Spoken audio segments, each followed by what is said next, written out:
Good morning on this cold morning on the Gold Coast.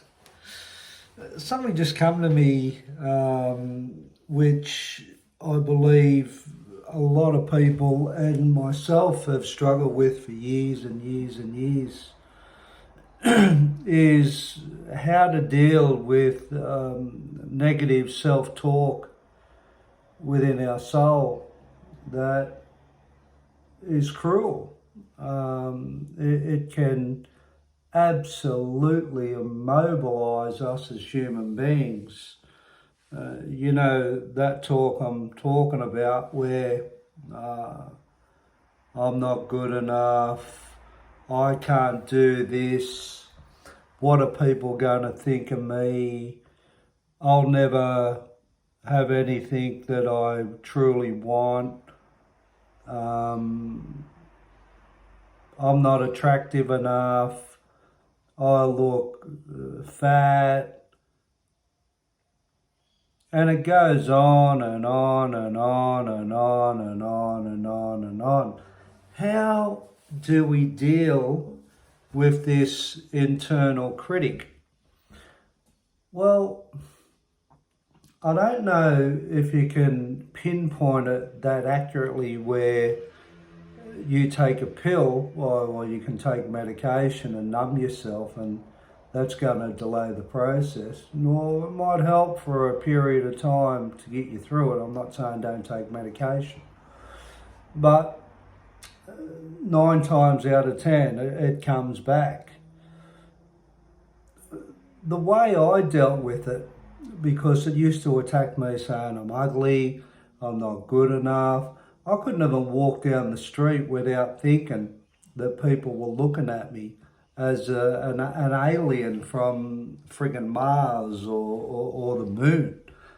And when I got to rehab and I was telling people the story about my internal dialogue was attacking me constantly, about how ugly I was and about my appearance, and people at rehab said, "You're joking, right?" I said, "No, I'm not joking. This is hell." And I was angry because I couldn't manage this self-critic. And I was fearful also with this self-critic, because this self-critic also was telling me to do things that I didn't want to do, to hurt people, to be vindictive to people, to be mean to people.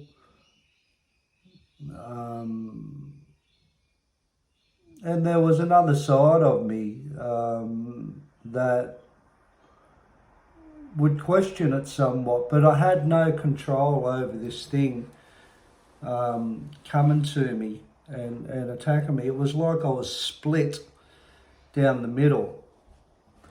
And I think a lot of people can relate to what I'm talking about.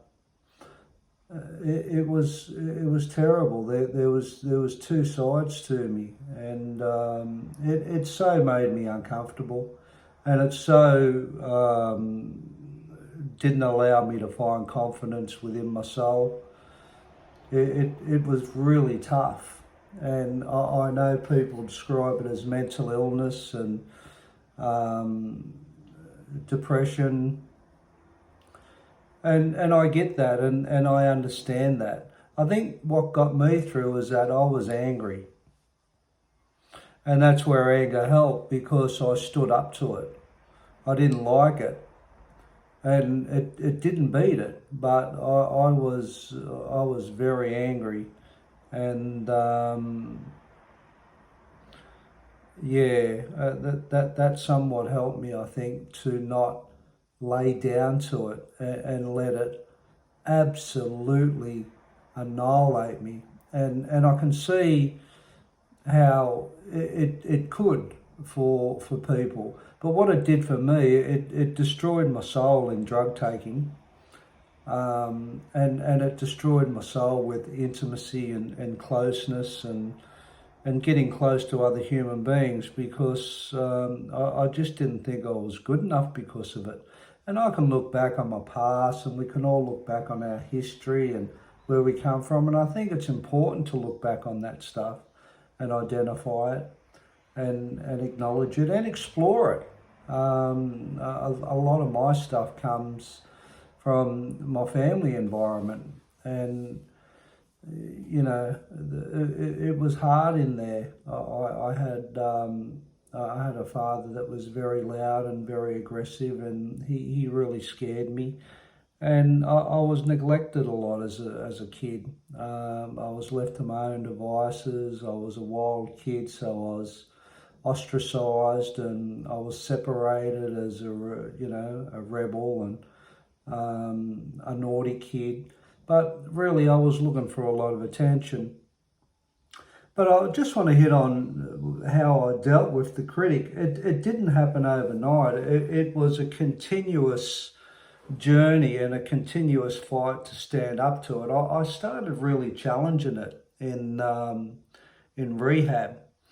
And what I used to do, when it came to me and said you're ugly, or when it said I wasn't good enough, or you can't do this, or people go, I think you're stupid, or you're never going to amount to anything. What I did, I started focusing my true fight in life, and I realised that the fight that I had on the world was the internal fight that I wasn't fighting, and that was the critic. And I started standing up to this thing, and I started challenging it, like getting very aggressive with it. All the might that I had used in the past in fighting, being rebellious, outrageous, crazy behaviour that led me to years and years incarcerated, I started directing that at this critic. And I started putting all my effort into standing up to this thing and telling this thing that it was a dog, it was a piece of shit. You've come to the right place if you want to fight. Fuck you. I'm not going to listen to you anymore. One day I will overcome you. You will not beat me. I will not keep doing the behaviours I was doing because you are invading in my soul. I just continuously fought it.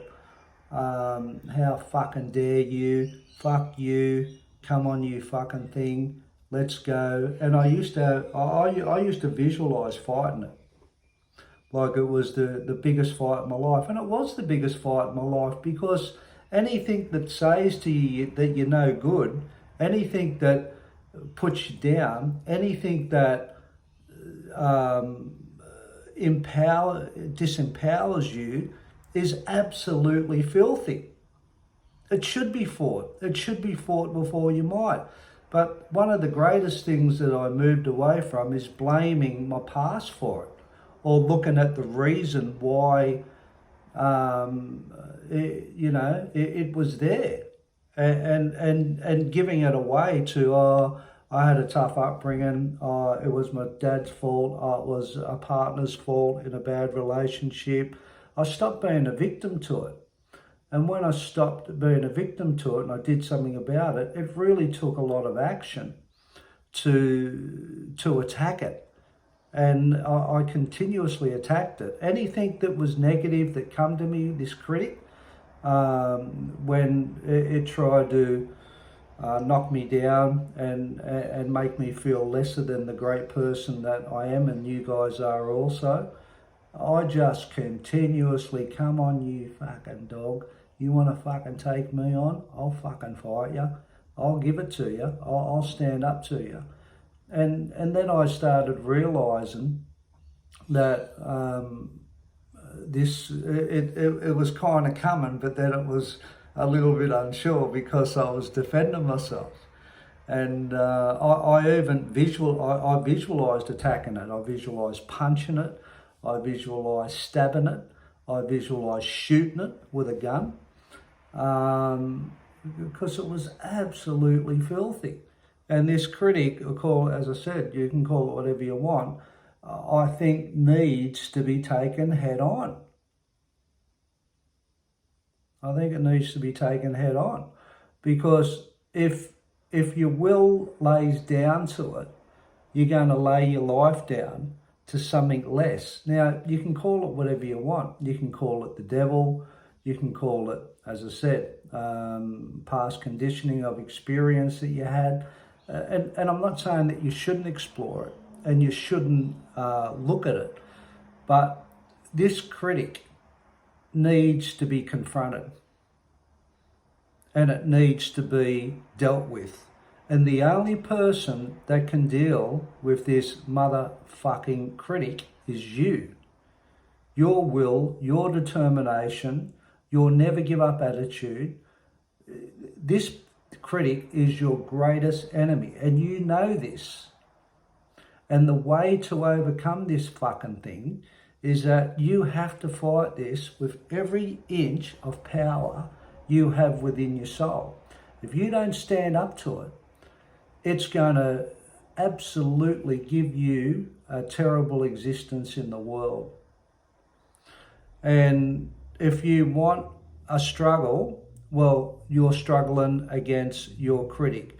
You're struggling against something within your soul that you're not fighting. You know, you can focus on fighting against your ex-partners. You can focus about fighting against your parents. You can focus about fighting against governments. You can focus about fighting against the system. You can focus about rebelling against this or rebelling against that or standing up to this. Stand up to the critic. Stand up to what's inside of you and stand up to what is making you less and not giving you your dreams, not giving you your goals, not giving you your aspirations, not giving you your true purpose in this world. And it's that critic that you allow to keep you low. You allow this critic to tell you that you're not good enough. You allow this critic to make you falsely think what other people think of you. It is all fucking bullshit. You must stand up to this thing. And if you don't stand up to it, it's gonna wreck you and it's gonna keep you lesser than what you truly are. Well, that's what I did. And I got over it. When I used to stab it with a knife, that used to pull it up. That it knew it was going to get a fucking shiv. And when I used to pull a fucking piece on it and shoot it in the fucking head, it knew it was going to get fucking sorted out. Like, it's an attack, and it's an attack on your soul. It's an attack on your beautiful self. And I just hope that you can attack this thing with all your might. It's going to be tough, but you can do it with practice, and it doesn't happen overnight. But that's the true fight. The critic, or as I said, call it whatever you want. Call it the devil. Call it bad words from your parents, bad words from your partner, bad words from your family. But there must come a time where you take responsibility in your ability to fight this thing. And you can fight it, because you know the fight that I'm talking about. Don't surrender to it. Don't lay down to this thing, because if you lay down to it, you're going to lay down to a lesser life. Trust me, I know, I've been there. Have a great Sunday and take care and fight this critic to the day you die. You can do it. Look after yourself.